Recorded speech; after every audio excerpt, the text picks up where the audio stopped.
ఓం శాంతి. ఈరోజు Murali date 10 September 2025. బాబా చెప్తున్నారు, మధురమైన పిల్లలు, ఏ తండ్రి అయితే మిమ్మల్ని వజ్ర సమానంగా తయారు చేస్తారో వారిపై ఎప్పుడూ మీకు సంశయము కలగరాదు. సంశయ బుద్ధి కలవారిగా అవ్వటము అంటే స్వయాన్ని నష్టపరుచుకోవటం. ప్రశ్న: మనుషుల నుండి దేవతలుగా తయారయ్యే చదువులో ఉత్తీర్ణులయ్యేందుకు ముఖ్య ఆధారం ఏది? జవాబు: నిశ్చయము. నిశ్చయబుద్ధిగా ఉండేందుకు సాహసం కావాలి. మాయ ఈ సాహసాన్ని ధ్వంసం చేస్తుంది, సంశయబుద్ధి గలవారిగా తయారు చేస్తుంది. నడుస్తూ నడుస్తూ ఒకవేళ చదువుపై లేక చదివించే పరం శిక్షకునిపై సంశయం వచ్చింది అంటే స్వయానికి ఇతరులకు చాలా నష్టం కలిగిస్తారు. పాట: నీవు ప్రేమ సాగరుడువు. ఓం శాంతి. ఆత్మీక పిల్లలకు శివబాబా అర్థం చేయిస్తున్నారు. పిల్లలైన మీరు మీ తండ్రిని ప్రేమ సాగరుల్ని మహిమ చేస్తారు. వారిని జ్ఞానసాగర్లు అని కూడా అంటారు. జ్ఞానసాగర్లు ఒక్కరే అయినందున మిగిలిన వారినంతా అజ్ఞానులు అని అంటారు. ఎందుకంటే ఇది జ్ఞానము అజ్ఞానముల ఆట. జ్ఞానం పరంపిత పరమాత్మ వద్ద మాత్రమే ఉంది. ఈ జ్ఞానం ద్వారా నూతన ప్రపంచం స్థాపన అవుతోంది. ఎవరో నూతన ప్రపంచాన్ని తయారు చేస్తారని కాదు. ఈ ప్రపంచం అవినాశిగానే ఉంటుంది. కేవలం పాత ప్రపంచాన్ని మార్చి కొత్తదిగా చేస్తారు. ప్రళయం అయిపోతుందని కాదు.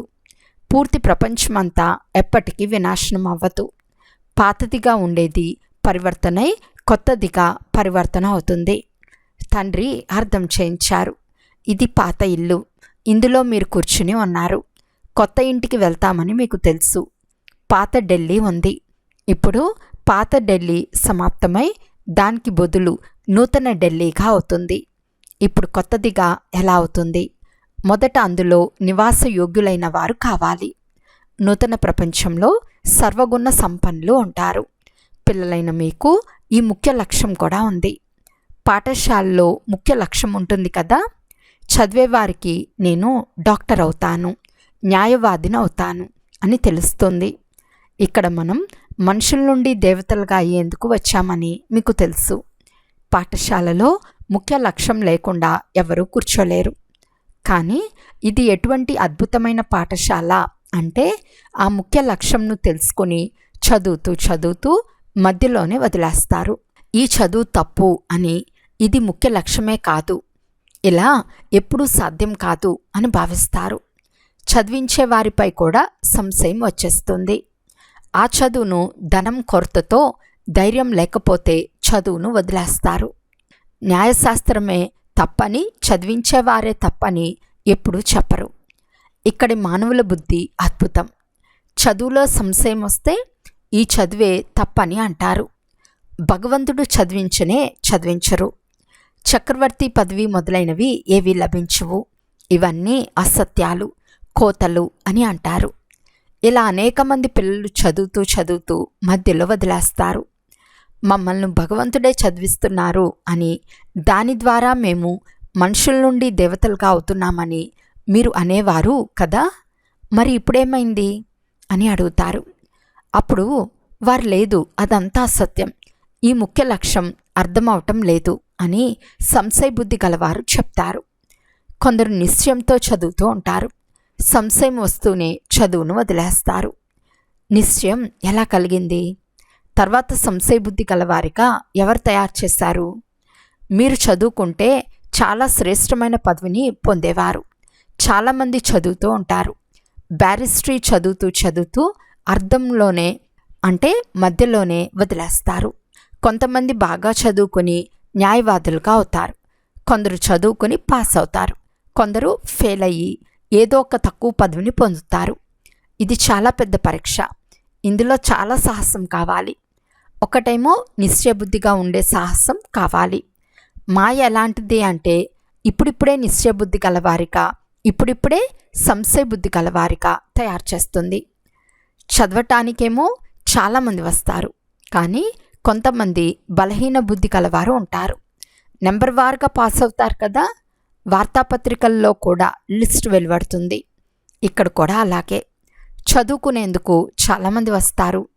కొందరు మంచి బుద్ధి కలవారు, కొందరు మందబుద్ధి కలవారు ఉన్నారు. మందబుద్ధిగా ఉంటూ ఉంటూ ఏదో ఒక సంశయానికి వశమై వదిలేస్తారు. వారు ఇతరులకు కూడా నష్టం కలిగిస్తారు. సంశయ బుద్ధి వినశంతి అని అంటారు కదా. వారు శ్రేష్టమైన పదవిని పొందలేరు. నిశ్చయం కూడా ఉంది, కానీ పూర్తిగా చదువుకోలేదు అంటే పాస్ అవ్వలేరు. ఎందుకంటే బుద్ధి దేనికి పనికిరాదు, ధారణ జరగదు. మేము ఆత్మలము అని మర్చిపోతారు. తండ్రి చెప్తున్నారు, నేను ఆత్మలైన మీ పరంపితను. తండ్రి వచ్చి ఉన్నారని పిల్లలైన మీకు తెలుసు. ఎవరికైనా చాలా విఘ్నాలు వస్తే వారికి సంశయం కలుగుతుంది. మాకు ఫలానా బ్రాహ్మణి వలన నిశ్చయం కలగటం లేదు అని అంటారు. అరే, బ్రాహ్మణి ఎలా ఉన్నా మీరైతే చదువుకోవాలి కదా. టీచర్ సరిగ్గా చదివించుకుంటే వారిని తొలగించాలని ఆలోచిస్తారు, కానీ మీరైతే చదువుకోవాలి కదా. ఇది తండ్రి చెప్పే చదువు. చదివించేవారు ఆ పరం శిక్షకుడు. బ్రాహ్మణి కూడా వారి జ్ఞానాన్ని వినిపిస్తుంది. మీరు చదువుపై గమనం ఉంచాలి కదా. చదువుకోకుండా పరీక్షల్లో పాస్ అవ్వలేరు, కానీ తండ్రిపై నిశ్చయమే తొలగిపోతే చదవటమే వదిలేస్తారు. చదువుతూ చదువుతూ వీరి ద్వారా ఈ పదవి దొరుకుతుందా అని టీచర్పై సంశయం వస్తే చదువునే వదిలేస్తారు. ఇతరులను కూడా చెడిపేస్తారు. గ్లాని చేసి ఇంకా నష్టపరుస్తారు. చాలా నష్టం కలుగుతుంది. తండ్రి చెప్తున్నారు, ఇక్కడ ఎవరైనా పాపం చేస్తే వారికి 100 రెట్లు శిక్ష పడుతుంది. చాలామందిని చెడిపేందుకు ఒకరు నిమిత్తమవుతారు. కావున ఎవరైతే పుణ్యాత్ములుగా అయ్యారో వారు కూడా పాపాత్ములుగా అయిపోతారు. ఈ చదువు ద్వారానే పుణ్యాత్ములుగా అవుతారు. పుణ్యాత్ములుగా చేసేవారు ఒక్క తండ్రి మాత్రమే. ఒకవేళ ఎవరైనా చదవలేకపోతే వారిలో తప్పకుండా ఏదో ఒక దోషం ఉంటుంది. అదృష్టంలో ఏముంటుందో అదే అవుతుంది. నేనేం చేసేది అని అంటారు. హార్ట్ ఫెయిల్ అయినట్లు అయిపోతారు. కావున ఎవరైతే ఇక్కడకు వచ్చి మరజీవిగా అవుతారో వారే మళ్ళీ వెళ్ళి రావణ రాజ్యంలో మరజీవులుగా అవుతారు. వారు వజ్ర సమానమైన జీవితాన్ని తయారు చేసుకోలేరు. మనుషుల గుండె ఆగిపోతే వెళ్ళి మరో జన్మ తీసుకుంటారు. ఇక్కడ గుండె ఆగిపోతే అసురీ సంప్రదాయంలోకి వెళ్ళిపోతారు. ఇది మరజీవ జన్మ. నూతన ప్రపంచంలోకి వెళ్ళేందుకు తండ్రి వారిగా అవుతారు. వెళ్ళేది ఆత్మలే కదా. ఆత్మలైన మనం శరీర భావాన్ని వదిలేస్తే వీరు దేహీ అభిమానులు అని భావిస్తారు. ఆత్మలు వేరే, శరీరం వేరే. ఒక శరీరాన్ని వదిలి మరో శరీరంను తీసుకుంటున్నారు అంటే తప్పకుండా మనం వేరు అనే కదా. ఆత్మలైన మనం శ్రీమతంను అనుసరించి ఈ భారతదేశంలో స్వర్గస్థాపన చేస్తున్నామని మీకు తెలుసు. మనుషులను దేవతలుగా చేసే ఈ కళను నేర్చుకోవాలి. ఇది కూడా పిల్లలకు అర్థం చేయించబడింది. సత్యమైన సత్సంగం పనే లేదని కూడా పిల్లలకు అర్థం చేయించబడింది. సత్యమని ఒక్క పరమాత్మనే అంటారు. వారి పేరు శివ. వారే సత్యుగాన్ని స్థాపిస్తారు. కలియుగ ఆయువు తప్పకుండా పూర్తి అవ్వనున్నది. పూర్తి ప్రపంచ చక్రం ఎలా తిరుగుతుందో ఈ సృష్టి చక్ర చిత్రంలో స్పష్టంగా ఉంది. దేవతగా అయ్యేందుకు సంగం యుగంలో తండ్రి వారిగా అవుతాము. తండ్రిని వదిలితే మళ్ళీ కలియుగంలోకి వెళ్తారు. బ్రాహ్మణత్వంలో సంశయం కలిగితే వెళ్ళి శూద్ర కుటుంబంలో పడతారు. వారు మళ్ళీ దేవతలుగా కాలేరు. ఇప్పుడు స్వర్గస్థాపనకు పునాది ఎలా పడుతూ ఉందో తండ్రి అర్థం చేయిస్తున్నారు. ఇక్కడ గుప్తంగా జరుగుతాయి. మనం స్వర్గం కొరకు తయారవుతున్నామని మీకు తెలుసు. తర్వాత నరకం పేరే ఉండదు. ఎంతవరకు జీవించి ఉంటామో అంతవరకు తప్పకుండా చదవాలి. పావనంగా చేసే పతిత పావనులు ఒక్క తండ్రి మాత్రమే. ఇది సంగం యుగమని పిల్లలకు తెలుసు. ఈ యుగంలోనే తండ్రి పావనంగా తయారు చేసేందుకు వస్తారు. పురుషోత్తమ సంగం యుగంలో మనుషులు నరుని నుండి నారాయణునిగా అవుతారని రాయాలి.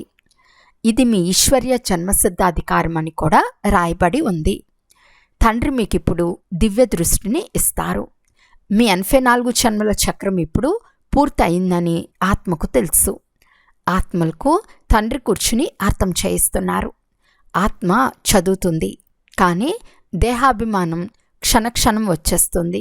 ఎందుకంటే అర్ధకల్పు దేహాభిమానం కదా. కావున దేహీ అభిమానులకు అయ్యేందుకు సమయం పడుతుంది. తండ్రి కూర్చుని ఉన్నారు, సమయం కూడా లభించింది. భలే, బ్రహ్మ ఆయువు 100 సంవత్సరాలని చెప్తారు, లేక తక్కువైనా ఉండవచ్చు.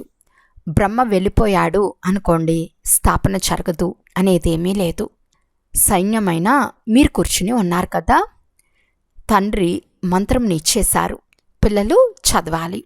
సృష్టి చక్రం ఎలా తిరుగుతుందో కూడా మీ బుద్ధిలో ఉంది. స్మృతి యాత్రలో ఉండాలి. స్మృతి ద్వారానే వికర్మలు వినాశనం అవుతాయి. భక్తి మార్గంలో అందరి ద్వారా వికర్మలు జరిగాయి. పాత ప్రపంచం, నూతన ప్రపంచం, ఈ 2 గోళాలు మీ ఎదురుగా ఉన్నాయి. కావున మీరు పాత ప్రపంచము, రావణ రాజ్యం నాశనము, నూతన ప్రపంచం జ్ఞాన మార్గము, రామరాజ్యం జిందాబాద్ అని రాయవచ్చు. ఎవరైతే పూజ్యులుగా ఉండేవారో వారే పూజారులుగా అయ్యారు. కృష్ణుడు కూడా పూజ్యునిగా సుందరంగా ఉండేవాడు. తర్వాత రావణ రాజ్యంలో పూజారిగా వికారిగా అయిపోతాడు. ఇది అర్థం చేయించడం చాలా సహజం.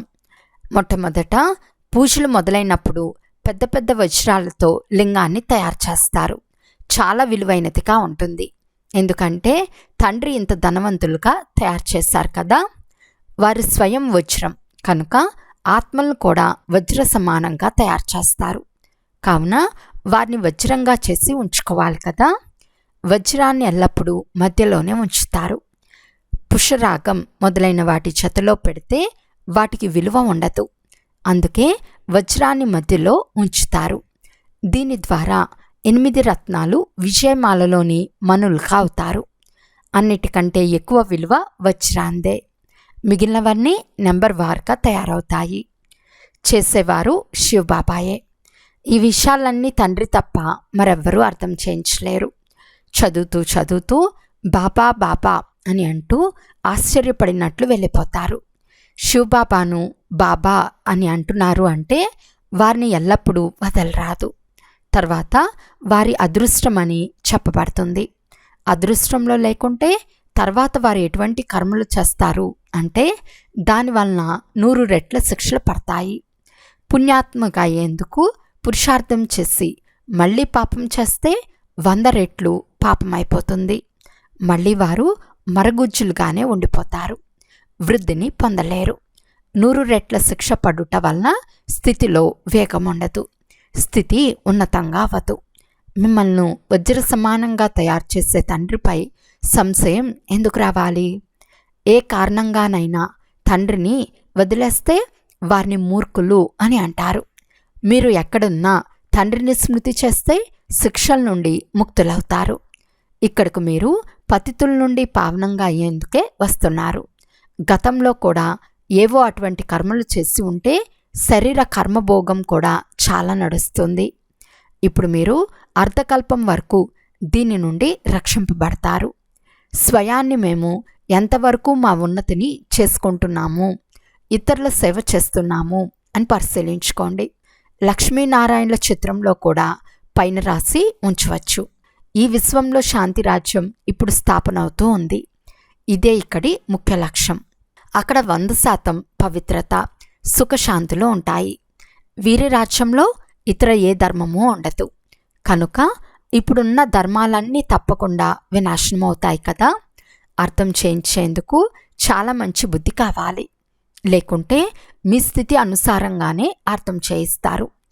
చిత్రాలు ఎదురుగా కూర్చుని ఆలోచనలు నడిపించాలి. వివరమైతే మీకు లభించింది. అర్థం చేసుకుని ఉంటే ఇతరులకు అర్థం చేయించాలి. అందుకే బాబా మ్యూజియాలను తెరిపిస్తూ ఉంటారు. స్వర్గద్వారం అనే పేరు కూడా బాగుంది. అది ఢిల్లీ గేట్, ఇండియా గేట్. ఇది స్వర్గానికి గేట్. ఇప్పుడు మీరు స్వర్గద్వారాలను తెరుస్తున్నారు. భక్తి మార్గంలో బూల్ బులయ్య ఆటలో వలె తికమక పడతారు. దారి ఎవరికి గోచరించరాదు. అందరూ లోపల మాయరాజ్యంలో చిక్కుకునేస్తారు. మళ్ళీ తండ్రి వచ్చి రక్షిస్తారు. కొందరికి భయపడేందుకు మనసు రాకపోతే తండ్రి మాత్రం ఏం చేస్తారు? అందుకే తండ్రి చెప్తారు, మహామూర్ఖులను చూడాలి అంటే కూడా ఇక్కడే చూడండి. అటువంటి వారు చదువును వదిలేస్తారు. సంశయబుద్ధి గలవారిగా అయి జన్మ జన్మలకు తమను తామే హత్య చేసుకుంటారు. అదృష్టం దిగజారినప్పుడు అలా అవుతుంది. గ్రహచారం కూర్చున్నప్పుడు సుందరంగా అయ్యేందుకు బదులు నల్లగా అయిపోతారు. ఆత్మ గుప్తంగా చదువుకుంటుంది. ఆత్మనే శరీరం ద్వారా అంతా చేస్తుంది. ఆత్మ శరీరం లేకుండా ఏమీ చేయలేదు. ఆత్మను అర్థం చేసుకోవటమే కష్టమైన పని. ఆత్మ అని నిశ్చయం చేసుకోలేదు అంటే మళ్ళీ దేహాభిమానంలోకి వచ్చేస్తారు. అచ్చా, మధురాతి మధురమైన అపురూపమైన పిల్లలకు మాతాపిత బాప్తాతాల ప్రియ స్మృతులు మరియు గుడ్ మార్నింగ్. ఆత్మిక పిల్లలకు ఆత్మిక తండ్రి నమస్తే. ఆత్మిక తండ్రికి ఆత్మిక పిల్లల యొక్క ప్రియ స్మృతులు మరియు నమస్తే నమస్తే నమస్తే. ధారణ కొరకు ముఖ్య సారము. ఫస్ట్ పాయింట్, పరం శిక్షకుని చదువు మనల్ని నరు నుండి నారాయణునిగా చేస్తుంది. ఈ నిశ్చయంతో గమనమిచ్చి శ్రద్ధగా చదువుకోవాలి. చదివించే టీచర్ను చూడకండి. సెకండ్ పాయింట్, దేహి అభిమానులుగా అయ్యే పురుషార్థం చేయాలి. మరజీవులుగా అయ్యారు అంటే ఈ దేహాభిమానాన్ని వదిలేయాలి. పుణ్యాత్మగా అవ్వాలి. ఏ పాపకర్మ చేయరాదు. ఈరోజు వరదానము. స్వదర్శన చక్రం యొక్క స్మృతి ద్వారా సదా సంపన్న స్థితిని అనుభవం చేసే సంపన్న భవ. ఎవరైతే సదా స్వదర్శన చక్రధారిగా ఉంటారో వారు మాయ యొక్క అనేక ప్రకారాల చక్రాల నుండి ముక్తంగా ఉంటారు. అనేక వ్యర్థ చక్రాలను సమాప్తం చేసేది, మాయను పారద్రోలేది ఒక్క స్వదర్శన చక్రమే. వారి ముందు మాయ నిలబడలేదు. స్వదర్శన చక్రధారి పిల్లలు సదా సంపన్నంగా ఉన్నందున చలించకుండా ఉంటారు. స్వయాన్ని సంపన్నంగా అనుభవం చేస్తారు. మాయ ఖాళీ చేసేందుకు ప్రయత్నిస్తుంది. కానీ వారు సదా అప్రమత్తంగా జాగృతంగా వెలిగే జ్యోతిగా ఉంటారు. అందువలన మాయ ఏమీ చేయలేదు. ఎవరి వద్ద అటెన్షన్ అనే కాపలాదారు జాగృతంగా ఉంటాడో వారే సదా సురక్షితంగా ఉంటారు. స్లోగన్: మీ మాట ఎంత సమర్థంగా ఉండాలి అంటే అందులో శుభము మరియు శ్రేష్ఠ భావన ఇమిడి ఉండాలి. అవ్యక్త సూచన: ఇప్పుడు లగ్నం అనే అగ్నిని ప్రజ్వలితం చేసి యోగాన్ని జ్వాలారూపంగా చేయండి. శక్తిశాలి స్మృతి కొరకు సత్యమైన హృదయపూర్వక ప్రేమ ఉండాలి. సత్యమైన హృదయం గలవారు సెకండ్లో బిందువుకాయి బిందువు స్వరూపుడైన తండ్రిని స్మృతి చేయగలరు. సత్యమైన హృదయం గలవారు సత్యమైన తండ్రిని సంతోషపరిచే కారణంగా తండ్రి నుండి విశేషమైన ఆశీర్వాదాలు ప్రాప్తి చేసుకుంటారు. తద్వారా సహజంగానే ఒకే సంకల్పంలో స్థితమై జ్వాలారూప స్మృతిని అనుభవం చేయగలరు. శక్తిశాలి వైబ్రేషన్లు వ్యాపింప చేయగలరు. అచ్చా, ఓం శాంతి.